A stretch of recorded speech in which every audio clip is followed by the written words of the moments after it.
Memang demokrasi itu memberi ruang kepada badut, para pencari popularitas, para pemburu kekuasaan dengan menstigma mereka oposisi. Oposisi itu kelembagaan yang terhubung dengan negara di ruang kompromi. Dan di belakang istana Rocky Gerung punya hubungan yang kuat dengan Luhut Binsar Panjaitan, dengan Gibran, dan dalam beberapa waktu hubungan kemesraan itu mereka tampilkan di ruang publik. Di sana puja-puji antara Luhut dan Gibran, Luhut dengan Rocky Gerung, dan Gibran dengan Rocky Gerung. Kalau melihat perjalanan seperti itu, maka saya berkesimpulan kehadiran Rocky Gerung di ruang politik itu hanya untuk memperluas ekspresi berdemokrasi yang masih ada pada dimensi kompromi. Dan semakin ke sini ketika berhadapan dengan masalah yang kecil, menurut saya kecil, sangat kecil. Rocky Gerung dengan Refli Harun itu gemetar, ketakutan. Terlalu banyak memilih kata untuk dalam rangka menunjukkan seolah masih bertahan. Kecil ini, kasus kecil. Kasus yang menipu semua. Yang menurut saya tidak menggarisbawahi Rocky Gerung sebagai seorang petempur yang kuat. Seperti misal Habib Rizik, misal kawan-kawan aktivis yang turun demo dengan suara yang lebih keras. Ada satu pesona palsu yang diciptakan untuk membajak semua orang seolah orang-orang ini semua terwakili oleh suara Rocky Gerung. Menurut saya enggak.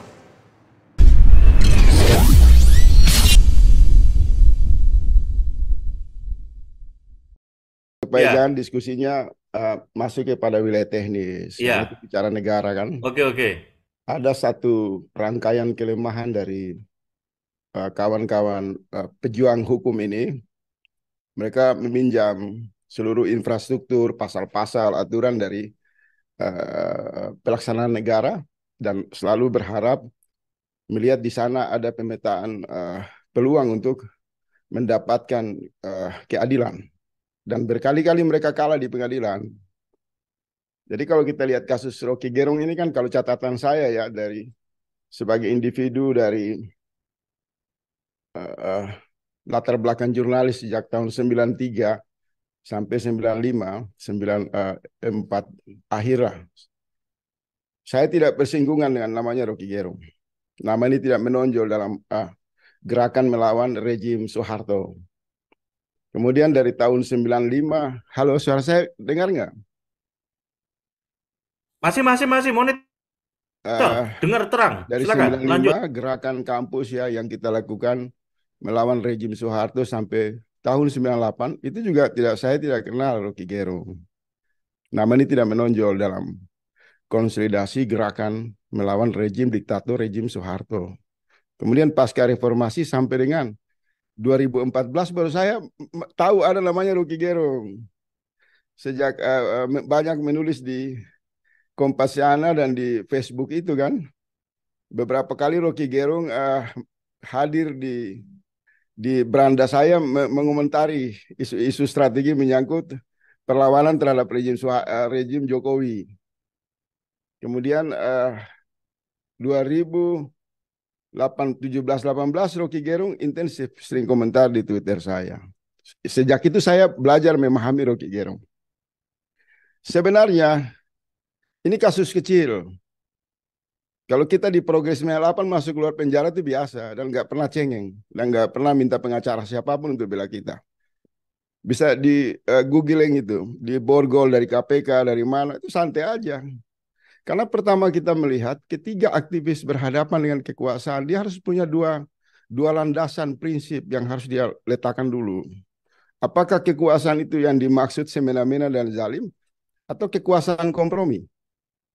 Dalam pandangan Progres 98, kita menyimpulkan bahwa praktek kepemimpinan kekuasaan rejim Jokowi itu zalim, itu semena-mena. Maka positioning kita berhadapan dengan dia, kita tidak mau menggunakan sarana pengadilan, diplomasi lewat jalur-jalur konstitusi dan lain-lain. Datang ke DPR untuk mengadu nasib mendapatkan perlindungan dari negara.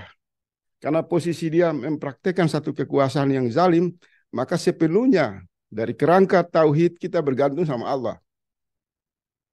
Karena tidak mungkin orang yang beriman, orang kritis yang sudah menyimpulkan kekuasaan itu tidak adil, tapi kemudian mereka bernegosiasi untuk mendapatkan keadilan. Ini anomali. Itu satu. Dari sudut pandang aktivis Islam yang saya pahami. Dari sudut demokrasi, memang demokrasi itu memberi ruang kepada badut, para pencari popularitas, para pemburu kekuasaan dengan menstigma mereka oposisi. Oposisi itu kelembagaan yang terhubung dengan negara di ruang kompromi. Dan di belakang istana Rocky Gerung punya hubungan yang kuat dengan Luhut bin Sarpanjaitan, dengan Gibran, dan dalam beberapa waktu hubungan kemesraan itu mereka tampilkan di ruang publik. Di sana puja-puji antara Luhut dan Gibran, Luhut dengan Rocky Gerung, dan Gibran dengan Rocky Gerung. Kalau melihat perjalanan seperti itu, maka saya berkesimpulan kehadiran Rocky Gerung di ruang politik itu hanya untuk memperluas ekspresi berdemokrasi yang masih ada pada dimensi kompromi. Dan semakin ke sini ketika berhadapan dengan masalah yang kecil, menurut saya kecil, sangat kecil.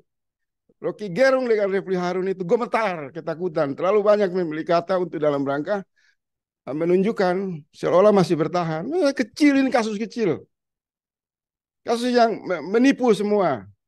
Yang menurut saya tidak menggarisbawahi Rocky Gerung sebagai seorang petempur yang kuat. Seperti misal Habib Rizik, misal kawan-kawan aktivis yang turun demo dengan suara yang lebih keras. Ada satu pesona palsu yang diciptakan untuk membajak semua orang seolah orang-orang ini semua terwakili oleh suara Rocky Gerung. Menurut saya enggak. Saya justru menunggangi Rocky Gerung. Untuk saya hajar itu Luhut, untuk saya koreksi itu Gibran dan Jokowi. Jangan merasa saya puji dia, saya enggak. Saya tunggangi Rocky Gerung, saya katakan ini secara terbuka. Karena saya ingin menguji sampai di klimaks mana dia punya sikap teologis, punya sikap ideologis. Dan saya mengamati secara objektif. Di awal ceramahnya dia mengatakan bahwa kita bikin gorong-gorong. Kan begitu. Pada tanggal 10 Agustus. Kalau ucapan itu dilemparkan ke ruang publik, sudah otomatis itu kan memicu konflik terbuka antara kubu oposisi dengan kubu pemerintah. Kemudian ketika dia dilaporkan kepada kantor polisi, dia kemudian membuat ruang untuk menyampaikan permohonan maaf. Kemudian kawan-kawan supporting pendukung loyalis buta Rocky Gerung mengatakan, oh ini tidak, dia tidak minta maaf kepada Jokowi. Dia minta maaf kepada kelompok yang dianggap bikin gaduh. Wah, ini memutarbalikkan fakta. Tidak boleh orang yang mengatakan kita bikin huru hara, kita bikin gara-gara, kemudian kita minta maaf. Terminologi gara-gara itu bahasa perlawanan kepada rejim. Kalau ada kelompok pendukung Jokowi yang merasa terganggu, kemudian apinya muncul baru kita minta maaf, kita nggak siap. Kita tidak siap dengan kata-kata kita. Begitu juga saya melihat psikologi seperti Bung Refli Harun. Itu juga terlalu mendramatisir. Diketawain sama kawan-kawan Progresi 98 sambil nonton TV kita ketawain. Masuk penjara bagi aktivis itu biasa. Apalagi mati, yang memang itu jalannya. Karena ada kesadaran tauhid yang dibangun oleh aktivis dalam rantai sejarah yang panjang. Kalau dia berhadapan dengan kekuasaan, maka tidak ada instrumen lain yang untuk dia pilih. Kalau tidak mati, ya masuk penjara. Hanya aktivis bodoh yang mengadu nasib mereka ke jejaring lembaga-lembaga hukum untuk mendapatkan keadilan. Bagaimana mereka bisa mendapatkan keadilan di jejaring atau lembaga hukum, sementara hukum dikendalikan oleh tafsir politik kekuasaan? Coba dijawab. Dan sudah sejak hampir 1 dekade ini kita melihat mana ada pejuang-pejuang kebenaran, pejuang hak asasi manusia, pejuang keadilan mendapatkan keadilan. Tidak ada. Justru lembaga-lembaga hukum itu berubah menjadi permainan badut-badut kekuasaan untuk menghadik logika dan akal sehat kita. Ini soal positioning ya. Dan bisa saya buktikan, misal dugaan jasa palsu Jokowi. Nggak ada. Hal yang bisa dibuktikan hanya 1 jam kok. Tapi pengadilannya diulur panjang untuk dalam rangka menunjukkan keperkasaan, kekuasaan. Saya bisa atur ini pengadilan dengan tangan-tangan yang tersembunyi. Kamu mau apa? Ya kan? Nah, dalam konteks Rocky Gerung, sayang ya, karena saya tidak ketemu secara pribadi. Padahal saya 3 hari sebelum dia menyatakan mohon maaf, saya sudah mengirim satu ikhtiar pesan yang tegas. Kalau mau jadi aktivis, ketika berada pada tekanan, pukulan balik kekuasaan, maka mereka harus melipat gandakan keberanian dari level 3 itu menjadi 7, bila perlu 10. Supaya apa? Alat-alat kekuasaan yang bekerja untuk melakukan intimidasi kepada mereka itu dilawan dengan semangat tauhid, dengan kesadaran intelektual yang kuat. Tapi faktanya justru kendor. Itu Malu sebenarnya. itu kalau dari standing position Rocky Gerung, kalau Anda sendiri melihatnya dari para Ini penguasa penyelenggara negara gimana, Bang? begini, Rocky Gerung ini kan dalam rantai opini yang panjang menyimpulkan rejim Jokowi ini badut, rejim Jokowi dungu, rejim Jokowi ini tidak adil, rejim Jokowi biadab. Kan banyak. Kemudian dia membangun sebuah opini kepada publik yang mengatakan bahwa rejim ini gagal, rejim ini bermasalah. Apa yang menjadi puncak dari kemarahan Rocky Gerung dan kelompok perubahan? Ada 2 kata penting yang mereka letakkan, yang sebenarnya jauh lebih berbahaya dari semua kata-kata yang mereka ucapkan. Mereka sudah tiba pada 2 terminologi yang sangat membuat Jokowi itu gemetar. Pertama, turunkan Jokowi, penjarakan Jokowi. Itu ada di ruang publik. Kalau kita memilih kata-kata yang paling kuat melawan rejim Jokowi, maka 2 kata ini paling menonjol. Dan itu saya tulis dalam satu artikel saya. Bahwa semakin mengerucut, gerakan konsolidasi perubahan menuntut Jokowi mundur dan dipenjarakan. Ini terbaca di ruang publik. Ini kata-kata yang kuat. Jadi kalau muncul dungu, tolol, bajingan, itu cuma hanya kata-kata yang hanya melengkapi dari 2 ujung tombak kata yang paling kuat, yaitu mundurkan Jokowi dan penjarakan Jokowi.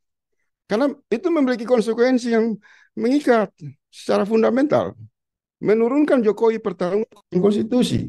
Memenjarakan Jokowi pertarungan pada fakta-fakta kejahatan di pengadilan pasca rejim Jokowi itu turun dari kekuasaan. Tidak ada lagi kata yang lebih tinggi dari 2 kata itu.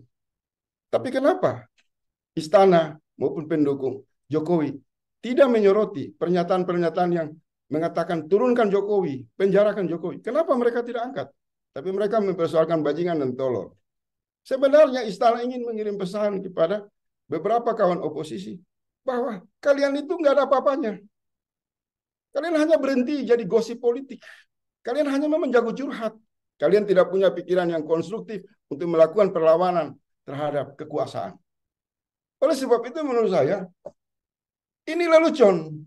Saya sebenarnya nggak tertarik. Saya sebenarnya tadi hari ini, saya mau buat video pesan 1 menit buat Rocky sama Refli Harun. Pilihan hidup ini ketika ada di ruang publik, merasa mewakili suara kebenaran, itu tidak boleh terlalu banyak bicara. Kalau Anda sudah berhadapan dan Anda mengklaim, menyimpulkan atas dasar kesadaran, ilmu pengetahuan, kesadaran ideologis, bahwa kekuasaan yang dihadapi ini zalim, maka tidak boleh main-main. Tidak boleh hanya untuk dalam rangka membangun isu politik untuk mengejar subscribe, mengejar follower, mengejar popularitas. Itu akan membuat Anda berada pada bayang-bayang, bukan sebagai pejuang, tapi sebagai musisi politik yang hadir tiap hari dengan isu-isu yang tidak fokus. Maka pada level tertentu, bagi kelompok kajian strategi di jaringan aktivis gerakan perubahan akan juga melihat, jangan-jangan Anda bagian dari upaya elemen-elemen dari tangan-tangan kekuasaan untuk mengalihkan energi gerakan konsolidasi perubahan. Bisa saja Anda ditunggangi oleh kekuasaan sebagai instrumen untuk memecah belah konsentrasi agar publik tidak fokus kepada masalah-masalah substansi. Jadi begini Ustaz Slamet, kalau berdasarkan pengalaman saya sebagai aktivis dan juga terus menciptakan individu-individu yang konsisten dalam gerakan perjuangan perubahan ini, kita itu pertama yang kita ajarkan kemampuan mengidentifikasi masalah. Karena masalah di ruang nasional lebih khusus menyangkut uh, pemahaman kita, respon kita terhadap negara itu kan terlalu banyak masalah. Dan semua masalah itu muncul sebagai tangan-tangan gurita. Jadi tangan satu kita lawan, tangan satu muncul juga. Tangan tolol dilawan, tangan bajingan muncul. Tangan apa lagi? Nanti besok rumput jis, besok lagi apa lagi ya? Mereka sudah menyiapkan ribuan tangan-tangan gurita. Dan saya melihat negara kekuasaan, negara atau mereka mengendali kekuasaan itu menghardik elemen-elemen gerakan. Dikasih tangan ini main 1 minggu, nanti sudah capek dikasih lagi isu ini. Semacam permen yang dilempar begitu. Kalau orang yang berpikir strategis, itu dia fokus kepada kepala gurita. Apa itu kepala gurita? Pelanggaran konstitusi yang dilakukan oleh rejim Jokowi. Apa itu masalah di dalam masalah kepala gurita? Misal fokus saja ijazah palsu. Terus menerus di situ. Karena itu menyangkut sesuatu yang sangat sangat berbahaya. Ada satu kepemimpinan nasional yang dicurigai memanipulasi dokumen untuk dalam rangka mendapatkan kekuasaan. Apa yang menjadi substansi? Ya, apakah pemilu ini kekuasaan Jokowi akan dikonsolidasikan untuk memenangkan petugas partai jilid 2 atau dia menjadi netral? Isu-isu itu dekat pada kepala gurita. Nah, analogi ini untuk menyederhanakan kita dalam pertarungan koreksi terhadap kekuasaan. Tapi kan hari-hari kita ini kan, maaf-maaf saja, dada saya panas. Saya lihat pakar ini, dokter ini, profesor, aduh ampun. Semua gagal dalam membangun akselerasi gerakan yang visioner, konstruktif, dan lain-lain. Semua ini mengejar subscribe saja, Ustaz Slamet. Mengejar follower, mengejar popularitas, dan terus bertahan di ruang oposisi untuk berharap kalau pemerintahan ini turun, mereka bisa mendapatkan jatah kekuasaan pada kekuasaan yang baru. Itu saya harus katakan, itu terlihat jelas dari perilaku mereka. Mereka tidak punya nyali, tidak punya berani, punya keberanian. Saya kalau ditanya, apakah Rocky Gerung masuk penjara? Saya masuk aja, paling 3 bulan. Ya kan? Dalam penjara bikin video lawan lagi. Tidak boleh kendor. Dia tidak boleh mempersoalkan, oh ini saya, maksud saya ini, maksud saya. Nggak usah, itu gagal dalam membangun pandangan filsafat yang heroik. Seorang filsafat yang heroik, yang substansial, yang memperjuangkan hak-hak ketidakadilan, dia nggak ada urusan dengan tekanan. Semakin tekanan itu datang, dia justru mengelola energi tekanan itu menjadi peluang untuk membangkitkan kesadaran. Bukan mengkonfirmasi apakah ini alamat meminta maaf ditujukan kepada masyarakat, itu bukan untuk kekuasaan, itu berhenti seperti itu. Itu jadi lelucon. Kalau ada nomor kontak, bilang sama Rocky Gerung. Dapat oleh 2 pilihan. Dia mau jadi aktivis yang benaran, atau dia mau jadi mengakhiri seluruh akumulasi kritik dia ini untuk menjadi bagian dari badut politik. Ini terancam lah, Rocky Gerung bisa terancam jadi badut politik kalau penggunaan bahasa perlawanan itu makin mundur dalam bahasa konfirmasi. Kan sekarang udah konfirmasi nih, klarifikasi, konfirmasi, klarifikasi, konfirmasi.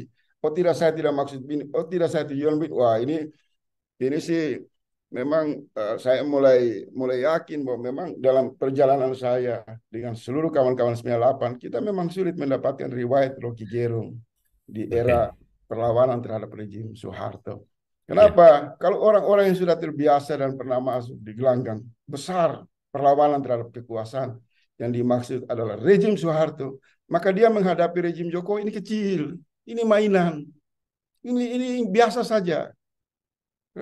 Jokowi ini tidak terlalu, kekuatan yang tidak terlalu tidak usah dilebih-lebihkan. Yang jadi masalah itu oposisi tidak solid, oposisi tidak fokus, oposisi lebih sibuk cari subscribe, cari follower, cari massa untuk pemilu. Oposisi tidak fokus untuk menegakkan kalimat tauhid. Sebelum mereka masuk ke forum kita ini, kita kuliahi mereka bagaimana jadi aktivis yang benar. Masuk ke Gerung. Ya kan? Oke Bang, oke Bang. Di sana mereka akan menguasai kanal-kanal besar untuk dalam rangka mencari bahasa kompromi. Saya kan bilang sama Bung Refli Harun, kasih pesan buat saya, beliau itu, walaupun saya sudah WA dia juga. Saya harus terbuka di ruang publik. Saya bilang, muat itu video saya. Itu video pembelaan kepada Anda sama Rocky Gerung. Bahwa masalah Anda ini masalah kecil. Oke, Bang. Supaya apa? Saya ingin mengatakan, jangan karena kalian lemah, kalian ikut melemahkan orang-orang yang berjuang dengan tulus dan ikhlas. Iya. Jadi, lupakan saja Rocky Gerung. Buktikan kalau dia berani, sekarang saatnya dia tidak lagi berteori filsafat, filsafat materialisme, filsafat imajinasi. Kalau dia mau selamat, dia segera kembali ketemu dengan Ustaz Slamet, belajar tentang filsafat tauhid, bahwa relasi bagi seorang pejuang itu bukan pengadilan. Relasi bagi seorang pejuang bukan dukungan publik. Relasi bagi seorang pejuang itu bukan partai dukungan partai politik, tapi relasi atau mitra strategi seorang pejuang itu Allah Allah subhanahu. Subhanahu wa taala. Luruskan begini, supaya jangan ada distorsi di awal diskusi tadi. Saya mau klarifikasi bahwa posisi saya secara individu itu sebagai seorang kritikus saja, sebagai tukang kritik. Saya belum memposisikan saya dalam satu barisan konsolidasi yang berhadapan secara organisatoris dengan kekuasaan. Oleh sebab itu, karena posisi kritikus, maka saya harus memainkan sikap dan pandangan saya secara objektif. Baik mengkritisi kekuasaan yang saya anggap dalam pandangan saya bermasalah, dan juga yang tadi dibilang Bang Uaib, ada problem di barisan kelompok penentang kekuasaan yang menurut saya belum solid, masih terperangkap pada pesona personal.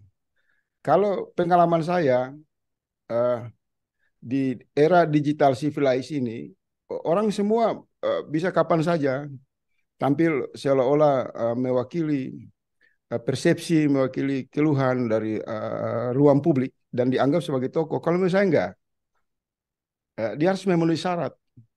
Syarat di mana apakah dia seorang pemimpin perubahan yang organisatoris yang mengkonsolidasi jaringan akar-akar sosial masyarakat di dalam satu gerakan yang sungguh-sungguh, atau dia hanya bermain di atas panggung dalam rangka yang tadi saya sebut untuk mendulang subscribe, follower, dan lain-lain.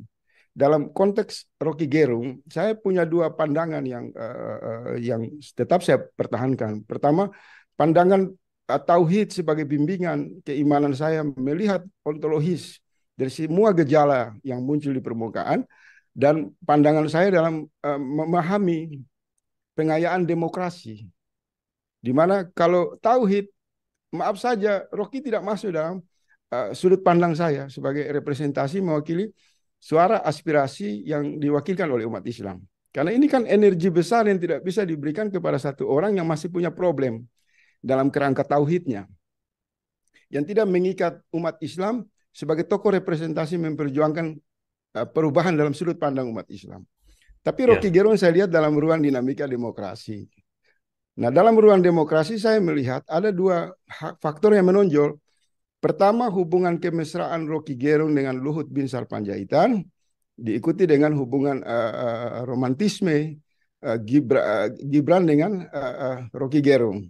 Dan itu terbaca di ruang publik. Di sudut lain Rocky Gerung menyerang Jokowi, tapi pada ruang yang grey atau abu-abu, kemesraan Luhut, Gibran, dan Rocky itu saling bersinergi. Saling berbagi kasih sayang. Sehingga banyak kalangan mengatakan ada permainan di belakang pintu belakang istana dalam rangka memunculkan tokoh-tokoh publik yang bisa pada waktu-waktu tertentu yang dipakai untuk pengalihan isu-isu strategi dari perhatian publik. Oke, cukup Bang Azim. Itu menurut saya. Jadi klarifikasi saya di situ. Dan saya agak kecewa belajar dari pengalaman orang yang mengusung gerakan tauhid ketika berhadapan dengan satu kekuasaan yang dianggap zalim, disimpulkan bermasalah, maka dia harus tegak lurus. Dia tidak boleh pernah mengucapkan kata maaf, karena itu tabu. Itu bisa menjadi pintu masuk, mendistorsi semua konstruksi perlawanan dia terhadap kekuasaan. Dan bisa digunakan sebagai jalan untuk menuju kepada kompromi politik. Jadi Dr. Uaib saya setuju, dia adalah variabel yang memantik, tapi pada ruang dimensi dinamika demokrasi. Cukup. Dia tidak mewakili representasi dari pandangan tauhid saya terhadap gerakan perubahan. Kira-kira seperti itu.